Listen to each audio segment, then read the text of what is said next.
How do you maintain values which are very different but still engage and try to make change? That's one of the things I think is a critical question, no matter what age you are, is how do you reconcile wanting to be part of the pack and wanting to be accepted, and yet being very different. And I think what it involves is once again, it's integrity. What are your passions and what do you adhere to? Here's something that let me put it this way, and it's something that I had difficulty with. As you know, I had staff when I was working in the federal government, and quite often I would have a vision. I would hold an idea really, really hard and fast that this is the way we should go. And the majority of my staff would be saying, no, Anne, it's wrong. So how do you then discriminate between, getting feedback from very, very competent people who are very, very intelligent, and yet part of what makes you what you are is your vision and your leadership, and trying to assess whether you're just being dominant and stubborn or you really are adhering to this vision. And when I think of the people that have influenced my life, it gets back to at what levels, I think we have to work at every level. And I think some of us are more passionate about local, some of us are more passionate at a national, and some people work very passionately and committed at the international level. But the people that I identify as leaders were respected but not necessarily liked. And that's what one of my mentors said a long time ago. He said, Anne, you have to concentrate on being respected first, and liking may follow, but respect doesn't necessarily follow liking. And I think of Trudeau. Trudeau, wasn't seen to compromise very much. Joe Clark compromised a bit more, but they were people who adhered and believed passionately in what they were committed to. Yeah, and those are the people who make significant change, I think. Yes, very much so. And so maybe... But it's a hard life. It's a very hard life, and it's a very lonely life, and, it's hard not being part of the pack. It really is hard not being part of the pack, but isn't that what leadership is all about? Yeah. And then some people worry about leadership being, But the pack always brings down its leaders over time. Exactly. Yeah. So that gets back to maybe in order to make the most change and influence the most, you should always have your beginning point and your exit point, the time when you're going to leave. But we need more young people to be running. I mean, I'm 56, and I do not feel that I'm represented in the House of Commons, even just age-wise.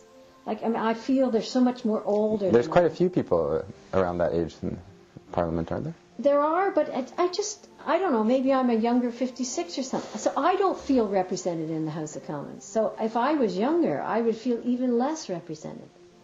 Yeah. I mean, I don't feel... There's a few people, perhaps, who I would say represent the types of things that I would like to see in Parliament, but by far the minority. And even the discussions that happen in Parliament don't seem relevant to the discussions that I'm having with people around me. Now that's interesting. What do you mean? Well, I mean, the level of maturity for a start. It seems, yeah. I mean, that's an obvious one that would apply to most people in Canada, I'd hope. But just about the future, I mean, about planning ahead, I think government's role is to ensure some sort of stable and good life for its population. And it seems to me it's more about maintaining the status quo at all costs, rather than if change is required, then that's where the leaders are required, and they don't seem to be there. It's about very short-term horizons, and we're not thinking short-term, we're thinking longer-term. And that isn't reflected, and maybe it's not possible to reflect it in a structure in which 4 years is the maximum horizon, or more or less, of an elected official.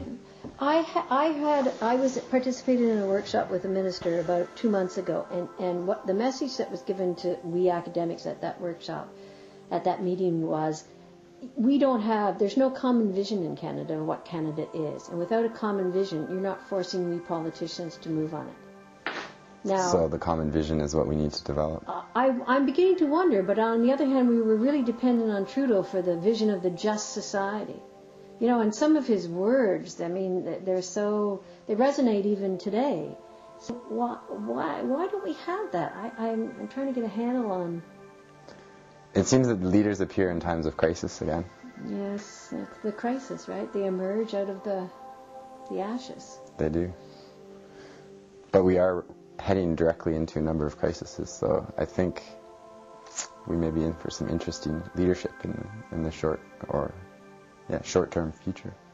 I've often thought, though, too, if we had different definitions of leadership and what constitutes an expert, it's not being an old fart with gray hair and wisdom and whatever. Leadership can come from many other places, but it has to be nurtured.